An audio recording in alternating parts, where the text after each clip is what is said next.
Hey, booze, hey, do your blankets feel like super glue in the morning? Well, sis, it's time to shake them off. Welcome to Wake Up Happy Sis, the show that jumpstarts your day with a bang. We're strolling down these self-care streets as we navigate the maze of wellness and healing. We're helping you live happy, healed, and whole. And we do it all with a hearty dose of belly laughs for good measure. Stay tuned and get ready to wake up happy, sis. Hey, boots. Hey, what's going on? What's going on? It's your girl, Leanne Dose, your Chief Self-Love Officer over here at the Wake Up Happy Sis show. And you're tuned in. Yes, I'm so happy to be here with you guys today. We're broadcasting live on KCCR Cityscape Radio, where we are changing the narrative for our people because we're always telling our story our way.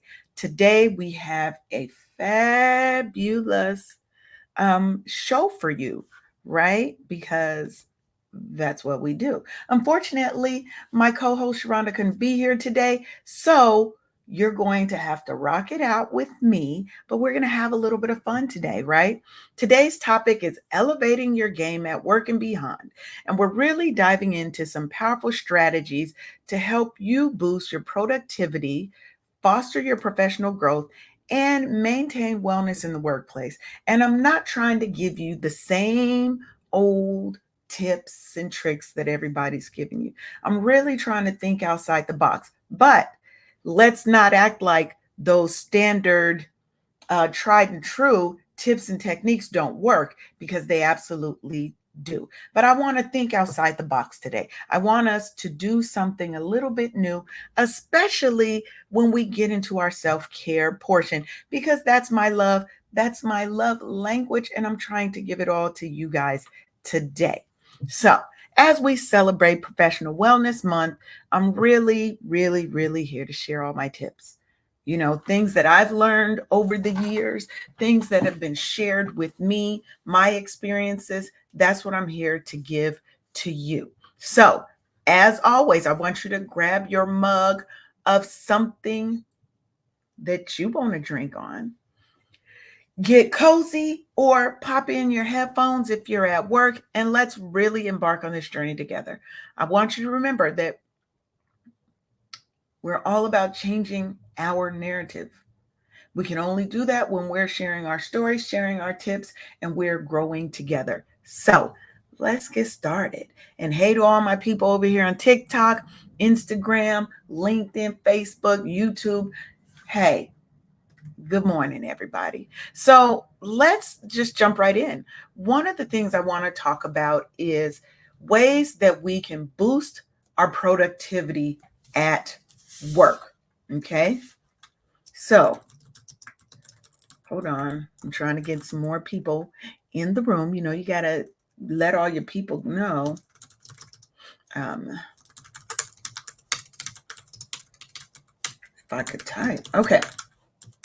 So one of the first ways that you can really boost your productivity is really focusing on some time management techniques, okay? Because I think that's important. First part of your day, right? I want us to really, really think about time management. So we're going to talk about a couple of different techniques, like the Pomodoro technique. We're going to talk a little bit about time blocking and talking about setting some SMART goals, okay? Because now we're boosting our productivity, okay? So effective time management, we all know, is critical. It is crucial for us when we're looking to boost our productivity. So first, we have the Pomodoro technique, and that's where you work 25 minutes uninterrupted. We're blocking everything out, and then you're going to take a 5-minute break. Good morning, Tanya. How are you today? I hope that you had a wonderful, blessed weekend. We missed you on Thursday, boo. So now you can try this technique with various amounts of time, right? So my friends and I, They're all business owners, and we usually have a lot of working sessions together. And we use this same sort of technique. But what we do is we'll do 45 minutes strict work, and then we'll do a 15-minute break where we come back together as a group. We'll talk about what we got accomplished, what we didn't get accomplished, and what our focus is for the next sprint. Okay. So when you're using techniques like the Pomodoro technique, it can really help you maintain that focus and prevent burnout, because you're not just trying to work, and not giving yourself time to get up, stretch, take a walk, get some fresh air. These things are important because they also help clear your mind. They help refresh your energy. Now, according to a study by the Drogium Group, employees who take regular breaks are 10% more productive than those who work without breaks. Sometimes you just need a mental break, okay? Let's remember that. Sometimes we need our mental breaks. Now, another useful technique that I use in addition to the Pomodoro technique is time blocking, okay? Now, that's where you're going to get you a calendar. So on my wall, those who are on TikTok can see a calendar on my wall that I just put up. But I'll do it on a spreadsheet, on a notepad, just something that I can see and block out my time. So you're going to schedule your day into blocks of time that are dedicated to accomplishing specific tasks. Now, this is going to help you ensure that you allocate adequate time for your high priority activities. Now, what I'll do with that, here's another tip, is at the end of each day, I'll create my list of up to 6 things that I need to get accomplished the next day. That is such a great way to help boost your productivity, because you start your day knowing what your focus is and the priority. You combine that with the time blocking. So now your 45-minute sprints that you're going to have, I'm going to have 3 45-minute sprints. And in that time, I'm going to finish 1, 2, maybe only get 2 done in that 3 45-minute sprint period.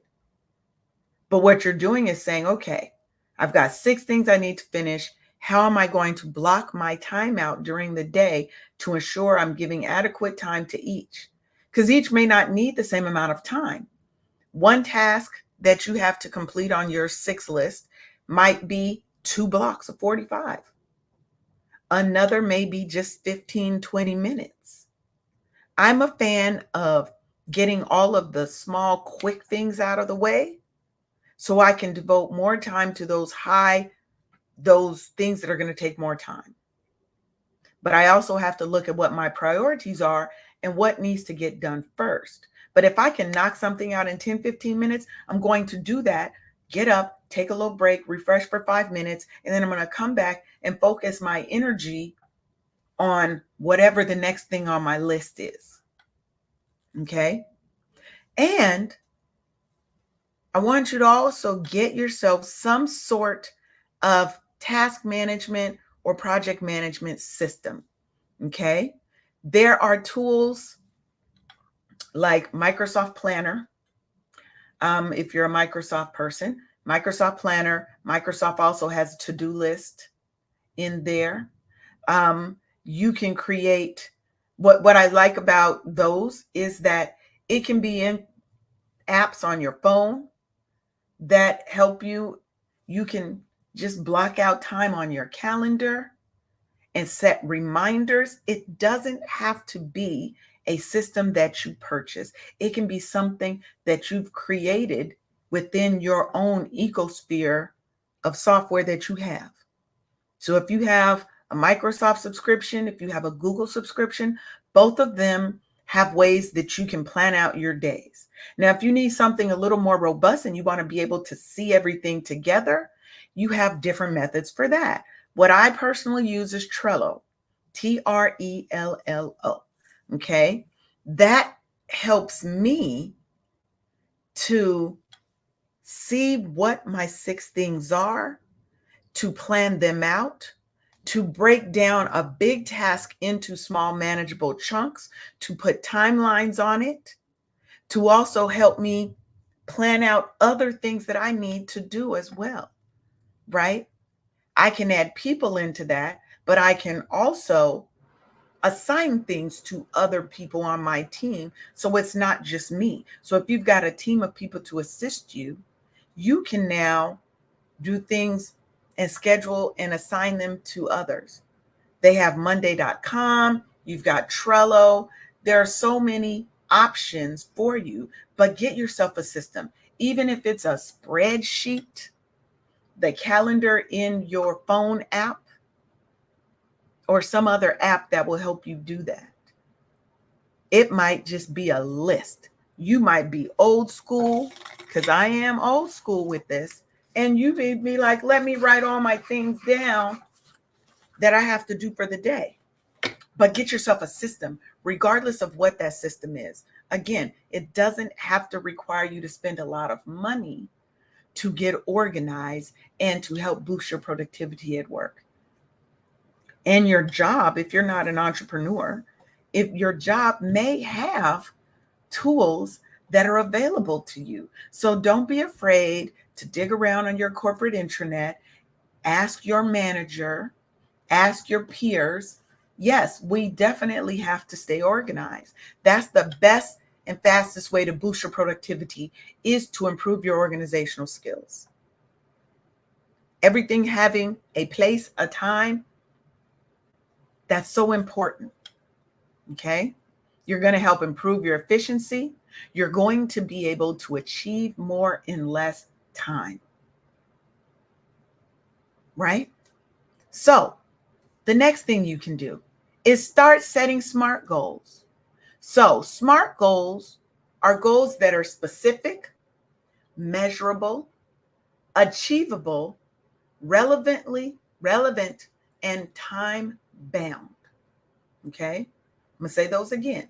SMART goals: specific, measurable, achievable, relevant, and time bound. Now, these are goals that provide clarity and direction. Now, a Harvard business study found that people who set goals are 10 times more likely to succeed than those who don't. So what you're going to do is you're going to start by breaking down a larger goal into smaller, manageable tasks. So start by writing out, what is your 1-year plan? What is your goal to have achieved at the end of 12 months, at the end of 6 months, if you are not ready to think that far out? You can even do it in 12-week increments if you've read the 12-week year. Okay? That's like doing quarterly, a little bit more than quarterly goals, right? So let's start with quarterly. You're going to plan out, what is it that I want to achieve in the next 12 weeks? You're going to write it down. Now, that's a big goal. My goal is to make $50,000 in the next 12 weeks. Now, I need to start by breaking that down into smaller, more achievable tasks. Now, when I look at that goal, is I want to generate $50,000 in revenue within 12 weeks. Let's check that against the SMART goals. Is it specific? Now, if I have more than one business, I might get more specific by saying, I would like to generate $50,000 in revenue within Wake Up Happy Sis in the next 12 weeks. Is it measurable? Yes. I've got a time frame and I've got an amount. Is it achievable? Yes. Is it relevant? Yes. And is it time bound? 12 weeks. Yes. So don't think that SMART goals have to be some long drawn out, craziness. No, you just have to be very specific in what you're trying to achieve. And then you're going to break that down into your action steps, your action plan. So are there phases that you can break that goal down into? And then the steps within that phase? So when you're writing down your goals and you're regularly reviewing them, because you need to review and tweak, okay? It reinforces your commitment and it will help keep you motivated. Now, you're also going to celebrate the small victories along the way. So now that you've got your SMART goal, you've created your list of tasks, so you know all the steps necessary that you want to take to get to that goal.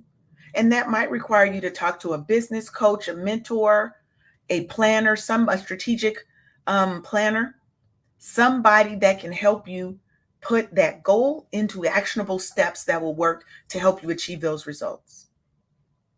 And you've broken it down into the steps.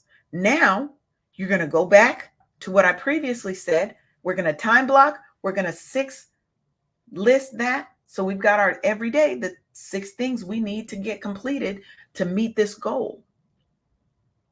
So do you see how you're now becoming more productive? You're saving time. You are focused, right? You want to stay driven. You want to stay focused because that's going to help you achieve your goals and your objectives more effectively.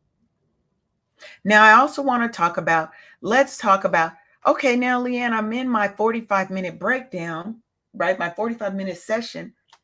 My phone is always ringing. I've got all these things, all these distractions. Well, let's help you minimize those distractions, okay? Because it's essential for maintaining our productivity, right? We need to maintain our productivity. So, 1, create a dedicated workspace. Do not, or try not to make it a part of your bedroom. Try to give yourself a dedicated workspace. Get yourself some noise canceling headphones if you need, if it's in a little bit more of a group setting. You can turn off notifications on your phone. You can put your phone into do not disturb mode and have it send messages that says you'll be available at 12 or 11:45. You'll be available, and that's when you'll be responding to emails, to all of those things. Now, you may not be able to do that all day. 45-minute, 15-minute break, 45-minute, 15-minute break.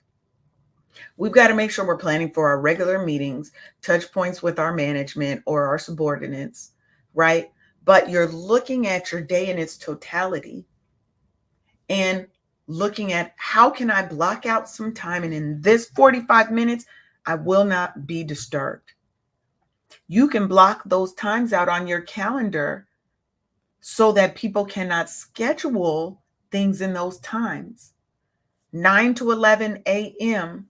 Eastern Standard Time, I do not accept meetings because that's when I'm either doing my show, prepping for my show, or doing other things in my business. I don't do client things during that time. That's my dedicated time to focus on my business. Okay? Now, if you're lucky enough to have an office, close your door to your office. Put a do not disturb sign to help minimize interruptions. You can also use apps and features within your computer. Let's say you're in a browser, they have a do not disturb kind of mode or focus mode where your screen is mostly whatever you're working on. So you don't see all the other tabs. Because if you're like me, you've got 20 tabs, 30 tabs open at one time, right? You can also use time tracking apps that will give you a countdown timer in your phone that says, okay, 45 minutes. And you put your phone in do not disturb during that 45 minutes section. During your 15-minute break is when you can then go check your emails, respond to emails. And because your phone is in do not disturb, the only calls that are going to come through are emergencies. Okay. Now, it's also important to manage our internal distractions. And those are personal thoughts, stress, anxiety. I use mindfulness as a way to help me stay focused internally and externally. And I also take those short breaks. Remember, 45-minute work, 15-minute break.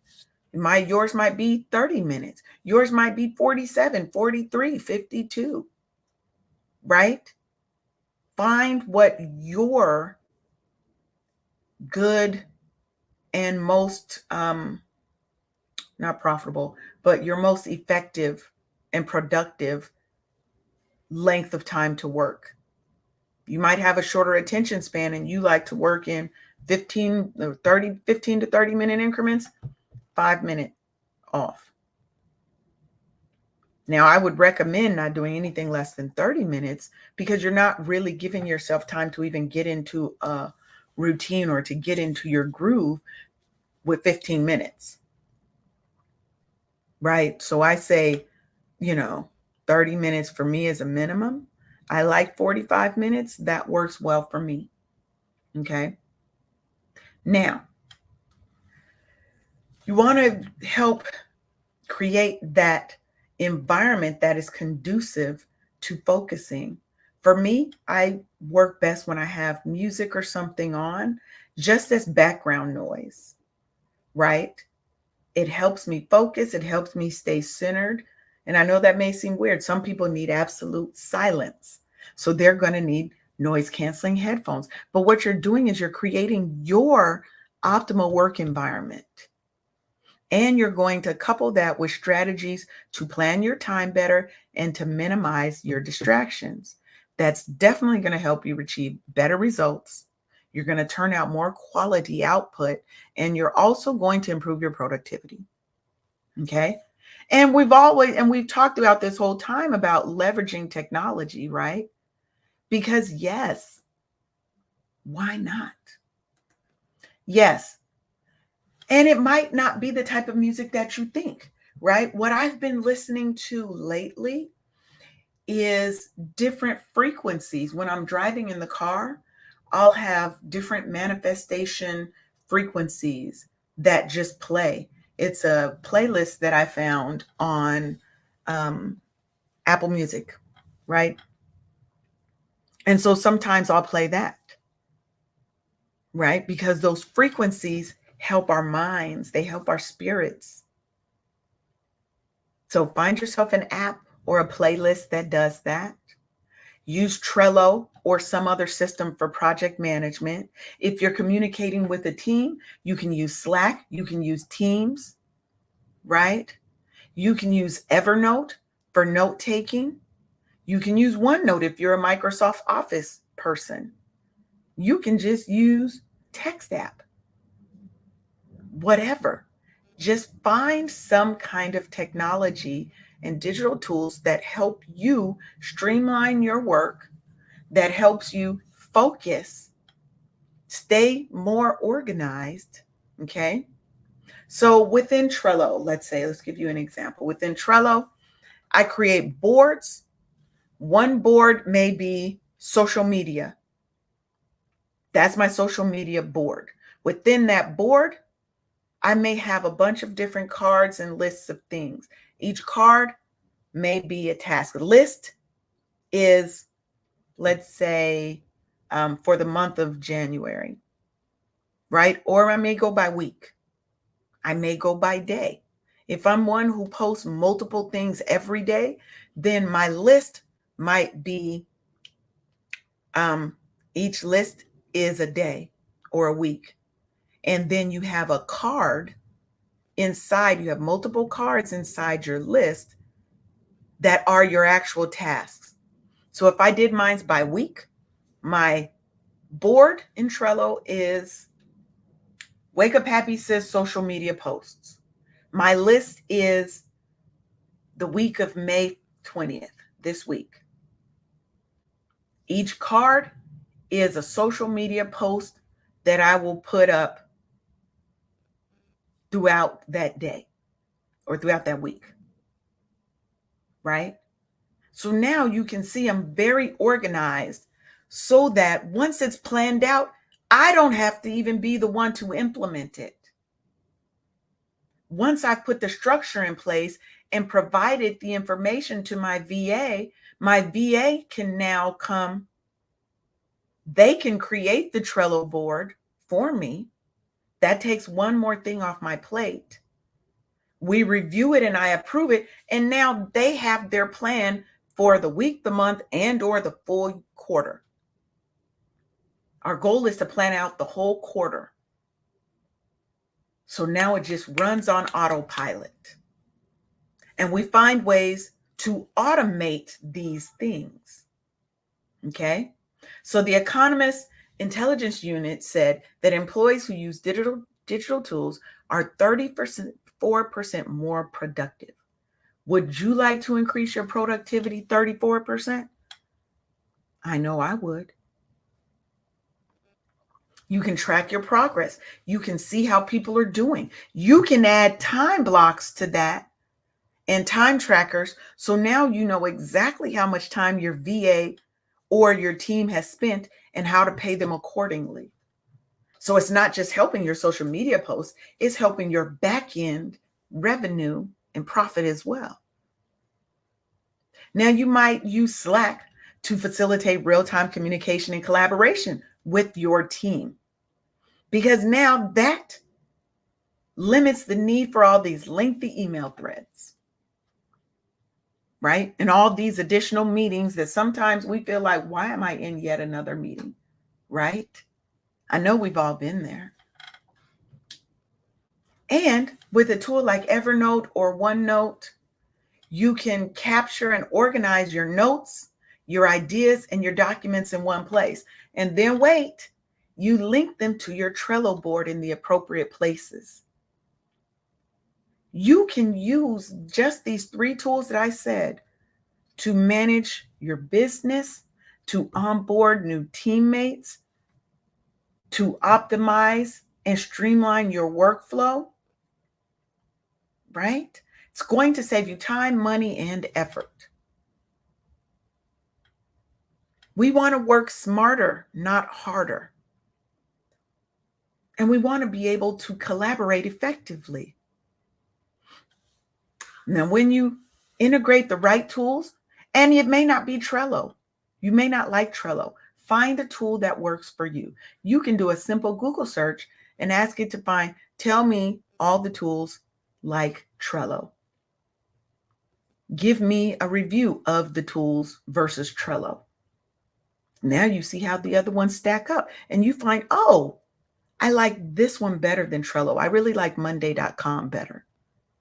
Just find one that works, because it's going to enhance your efficiency and it's going to allow you to focus on what matters most, right?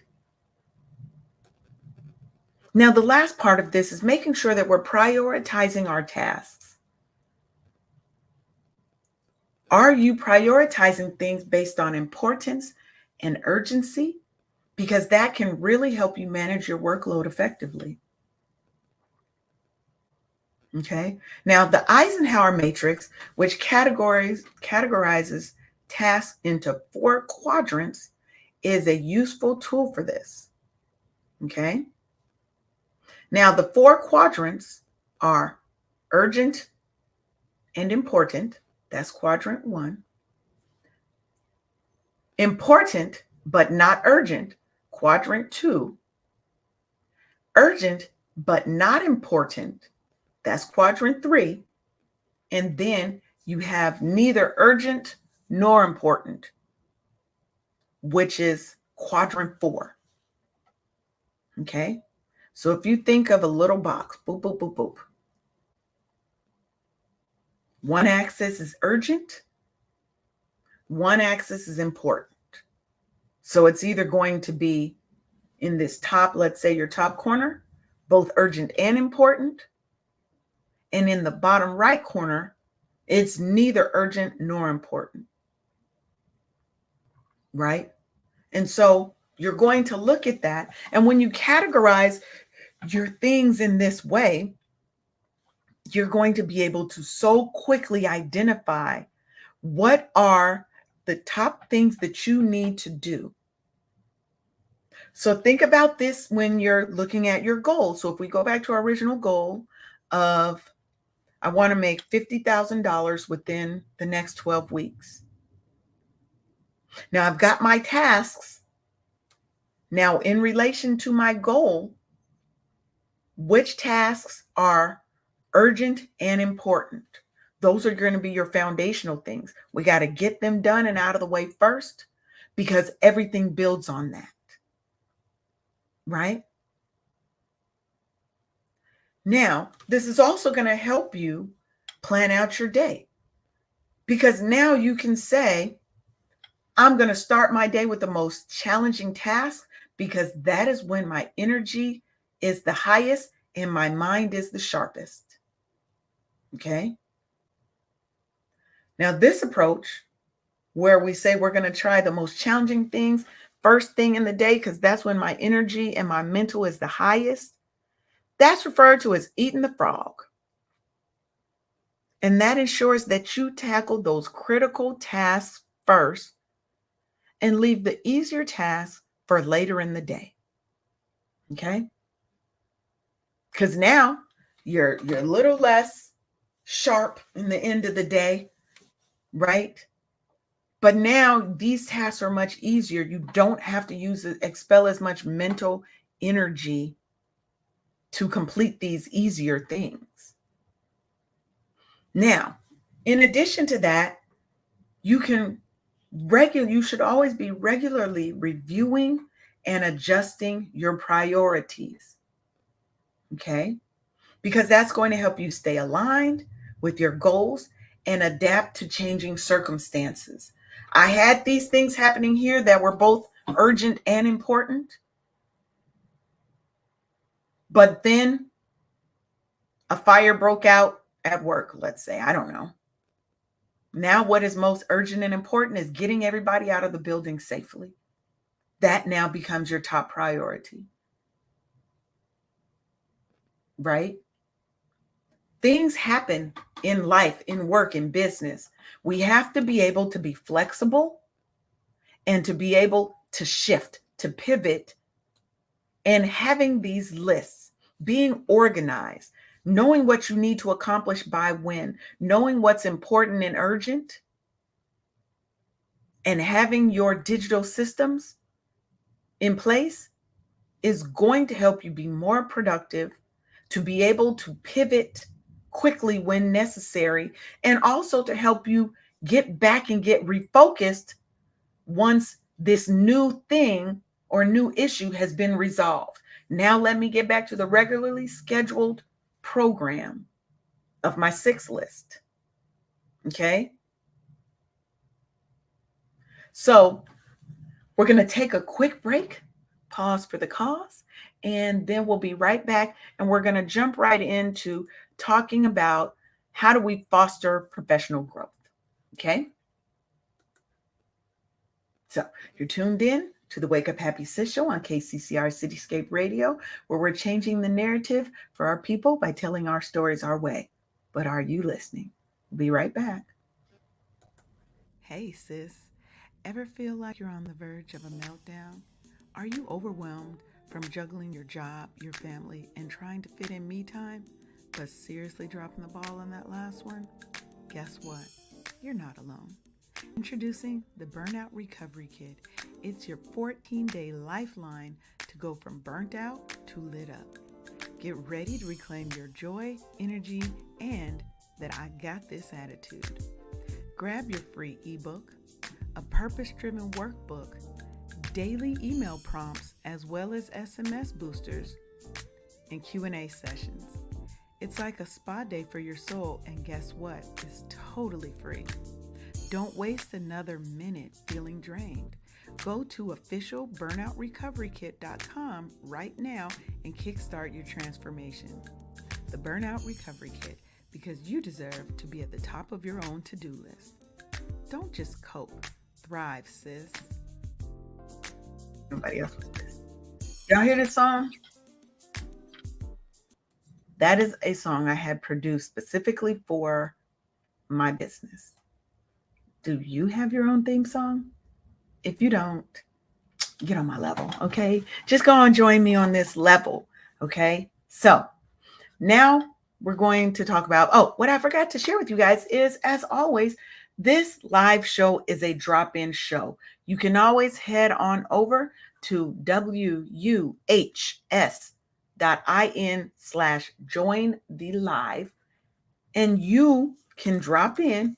Keep it respectful, because if you go low, I will go to hell.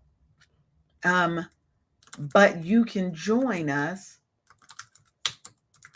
and share your tips, ask a live question. I'm just dropping this link into some of the channels. Okay. All right. So now let's move on.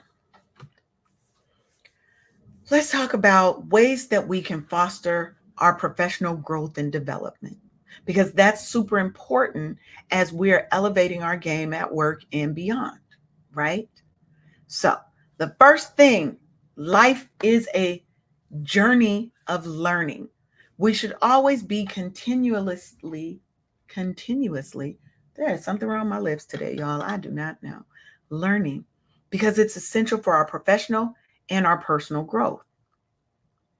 When you engage in lifelong learning, it's not only helping you stay current with industry trends, it's also helping you enhance your skill set, become more valuable in the workplace or in your business field. Okay. Now, this can be achieved through formal education, online courses, workshops, reading industry-related books and articles. You have so many options. It's not like old school where you had to go to the library or just go to school. The internet has opened up a world of learning opportunities for us. You can get yourself a coach who can walk you through their framework for doing X, Y, or Z. Now, according to a report by the World Economic Forum, 50% of all employees will need reskilling by 2025 as technology adoption increases. With the introduction of AI a few years ago, consumerly a few years ago, everybody needs to learn this skill. You need to learn how to leverage AI effectively in your business or in your career. And you need to know how to make technology and AI work for you, to help streamline your processes, to help automate training, development, enhancements in your business, marketing, strategy, right? You also can join professional organizations and attend conferences so that you can learn new skills and stay up to date on the ever-changing world that is your niche, right? Find yourself a mentor or a coach that can offer guidance, support, and insight based on their experience in your area. You can shadow people. If you're new to an area, I'm a big fan of shadowing somebody and volunteering in their business for a couple of months so you can get your feet wet and see if this is an area you really want to go into, but learn from somebody who has mastered it. When you commit to continuous learning, you position yourself as a valuable asset in your field, and you open the doors to new career opportunities. That's how you level up. You stay giving value and letting them know that you're a go-to person who can improve their business, who can enhance their bottom line, right? So important. We've already talked about setting goals that you want to achieve. Let's dive a little bit into setting career goals, because you need to create clear and actionable career goals, because that is crucial for your professional development. What is your long-term career aspiration? Write it down. I want to be the vice president of HR. Now, again, make sure it's smart. By what time? Is it a Fortune 500 company that you want to work for? Fortune 100? A small organization you want to help build, a nonprofit? Be specific. And then break that down into short-term goals, right? So one short-term, your goal, let's say if your goal is to become a manager within Corporation X by this time period, your short-term goal might be completing a leadership training program, gaining project management certification and or experience, and improving your communication skills, right? Learning how to be an empathetic leader, so you can be supportive of your team. These things are all very important. Those are your short-term goals that you're going to work towards. Write them down and share them with your friends, with your colleagues, with your boss, because you're 33% more likely to achieve them when you share them. Now, remember, we're always in a space of having to regularly review and adjust our goals based on our progress and when our circumstances change. Things happen, shit happens, life will life the hell out of you, but you can't let it take you off of your goal for too long.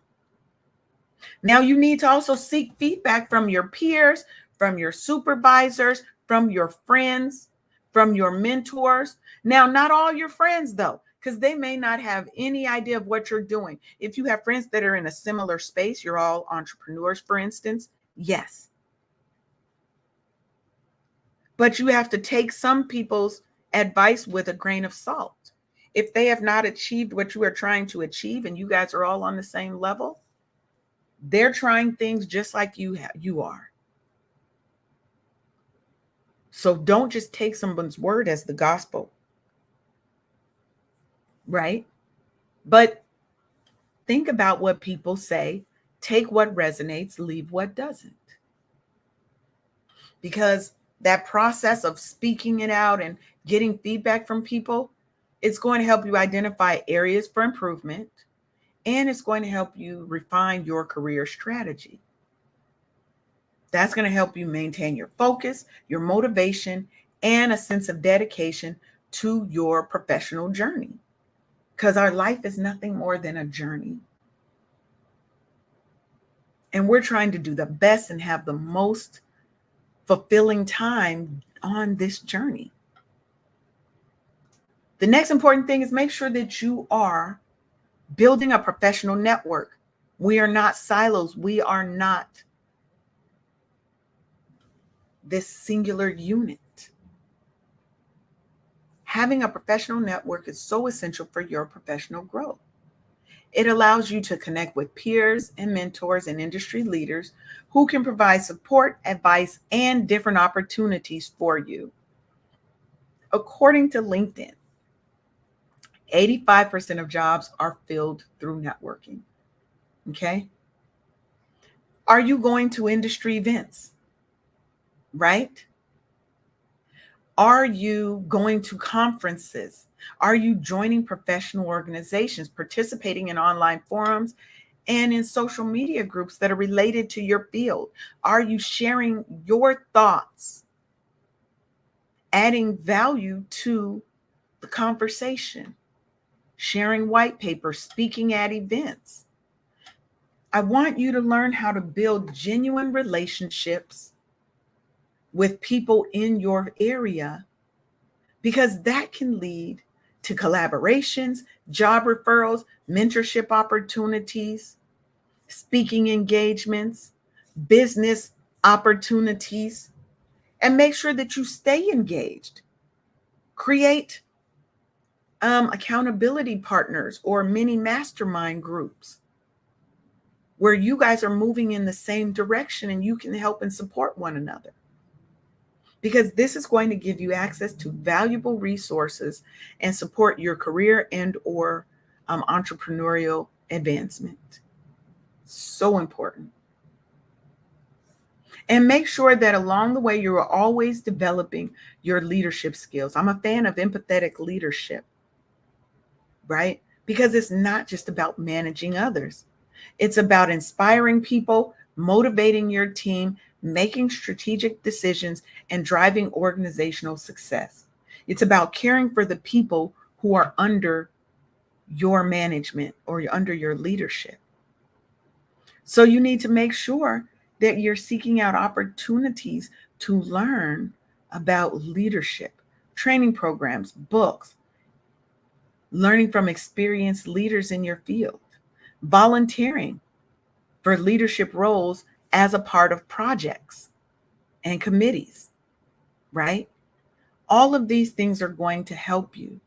They're going to help you develop those leadership skills, enhance your effectiveness, gain recognition, and create more opportunities for advancement. It's going to help you improve your communication skills, your interpersonal skills. It's hard to lead people, right?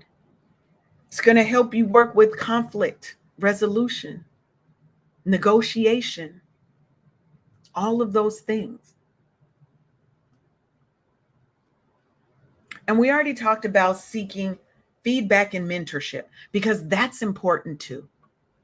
Okay. Now, in this last little segment, I really want to focus on kind of maintaining wellness in the workplace and practicing your own self-care. Okay. Because your self-care has to be at the top of your priority list. We cannot continue to put everything and everyone ahead of our health. Find a company that promotes work-life balance. And I'm talking to you employers as well. This isn't just for us as employees, but this is for us as business owners, HR representatives, managers, executives. Okay. Work-life balance involves managing your work responsibilities alongside your personal life and your self-care. Okay. The Harvard Business Review found that employees who feel they have a good work-life balance are always more productive and less likely to experience burnout. So, as employers and managers, we need to encourage our employees to take regular breaks, to make sure they're using their vacation days, set boundaries between their work and their personal life, because that's crucial for work-life balance, right? Now, as an employer, you can respect this or you can support this when you respect the employee's time off and discouraging after-hours emails and work. With one of my clients, what I love about at the end of their email, because they're a global corporation, you're not always sure what time zone a person is in that you're working with.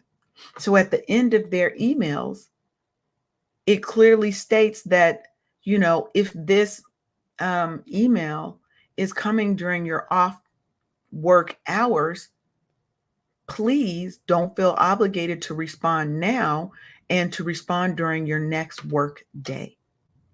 That's a manager and a leader respecting their employees' time off. Now, you have a lot of companies that also promote well-being for their employees. Wellness programs, mindfulness sessions, fitness classes, those things can help your employees recharge and stay motivated. Okay. If you provide resources that support mental health, counseling services, stress management workshops, bringing Leanne Dulce into your business to do stress management, leadership, all these other kind of wellness, right? Empathetic leadership, harnessing your inner CEO, right?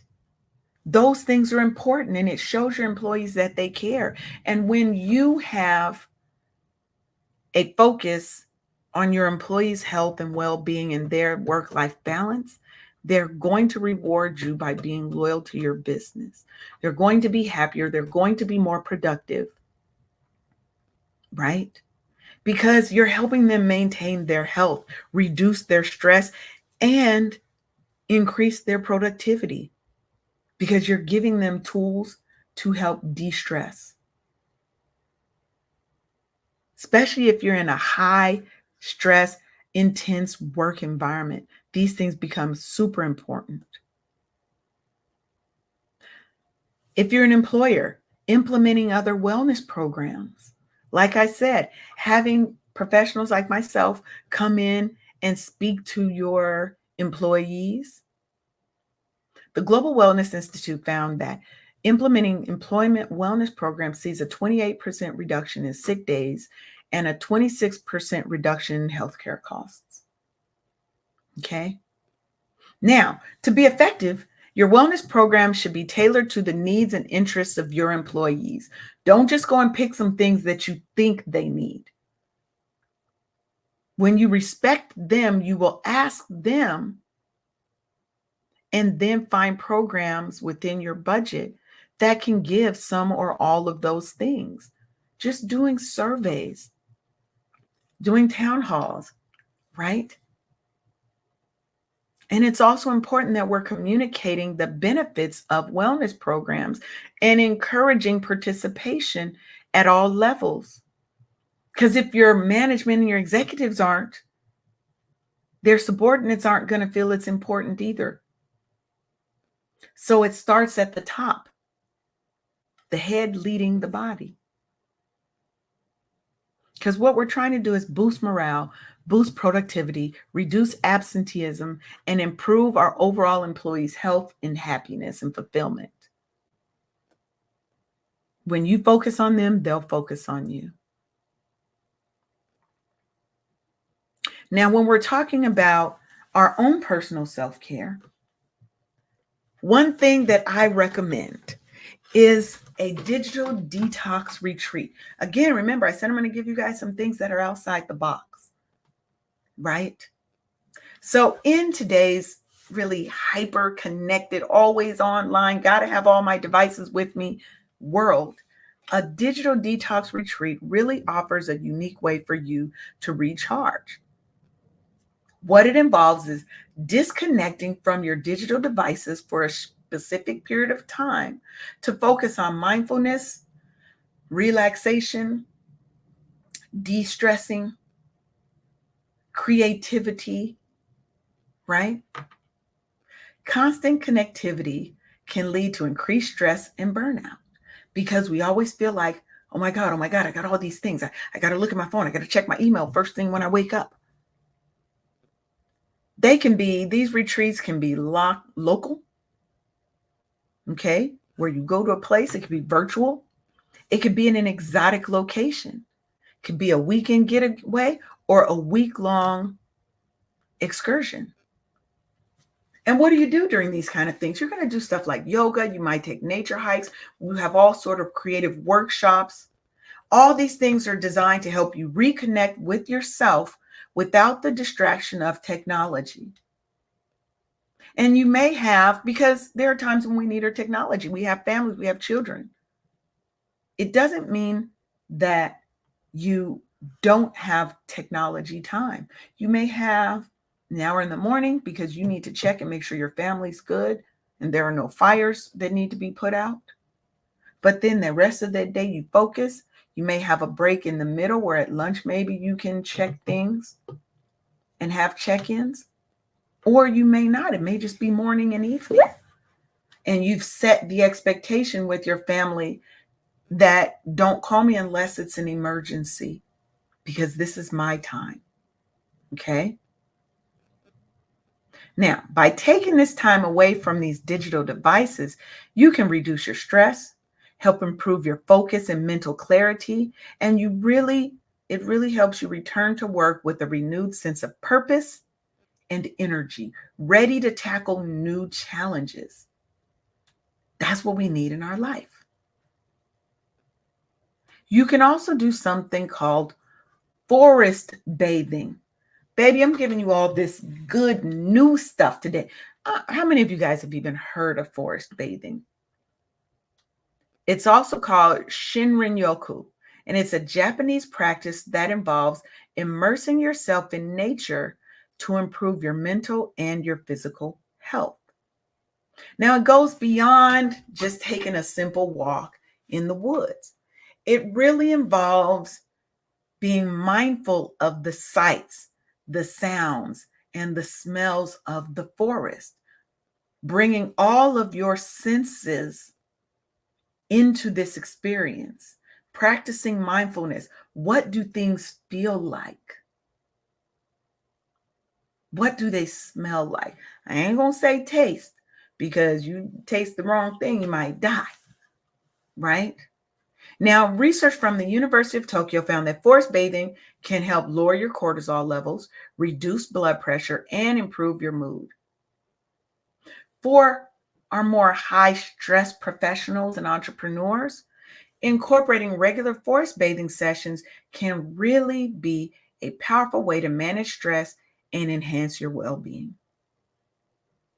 You don't need to live near a forest to practice this. It can be any natural setting. A park, I would prefer a botanical garden because you're getting more of that feeling. But any place that gives you the nature, take a nice little nature hike, right? Any place like that can provide the benefits.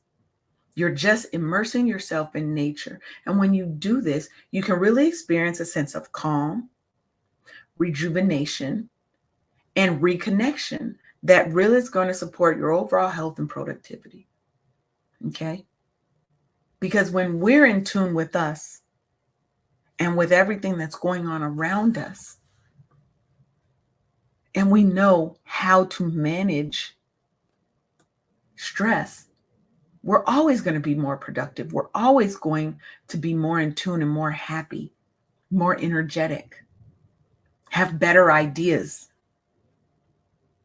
Now, I would also say go and take some creative kind of expression workshops, because creative activities can really be a powerful way to help us relieve stress and promote our mental and emotional well-being. Dance. Music sometimes gives me an emotional outlet when I can't verbalize what I'm feeling. Music can, art can. Might be painting, writing, music classes.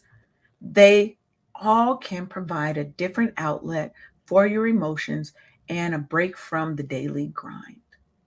Okay.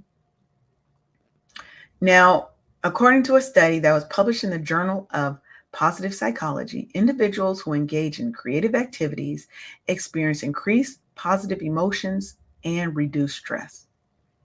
Now, these might be group workshops, they might be individual projects, so that you have the most flexibility and comfortability in that setting. These creative activities also stimulate different areas of your brain, enhancing your problem-solving skills and fostering innovative thinking. So it's going to help you think outside the box to resolve some of the challenges, to complete some of your tasks. Now, when you do this on a regular basis, you can boost your mental health, reduce stress, and improve your ability to think creatively and to think out the box in your professional and your personal life. That's going to help you in so many ways. Now, today I gave you a lot of tips and tools, and I got so much more. Okay. We talked about the Pomodoro technique. We talked about time blocking as ways to boost your productivity. We talked about setting smart goals and leveraging technology. We talked about prioritizing our tasks. We talked about fostering our professional growth through continuous learning, setting our career goals, building our networks, right? Seeking feedback and developing our leadership skills. And then we rounded it out with making sure that we have a good work-life balance and we're focusing on our self-care and our wellness, because as we're happy and as we are full, we have an abundance of overflow to give to our work, to our coworkers, to our families. And we're going to be happier. We're going to be more productive in life. So as we close, thank y'all for joining me today. You've been listening on KCCR Cityscape Radio. And I want you to remember that you have the power to elevate your game at work and at home and beyond. I want you to take these strategies and make them your own. I want you to seek out new strategies, prioritize your wellness, set your goals, and always believe in yourself, because we deserve to thrive, not just survive. We're coming out of our survival era and we're moving into our thriving era. So I want you to stay strong, stay focused, and stay happy. Until next time, keep shining and spread your light. With love and light, this is Leanne, and we're out. Thank you for tuning in for another episode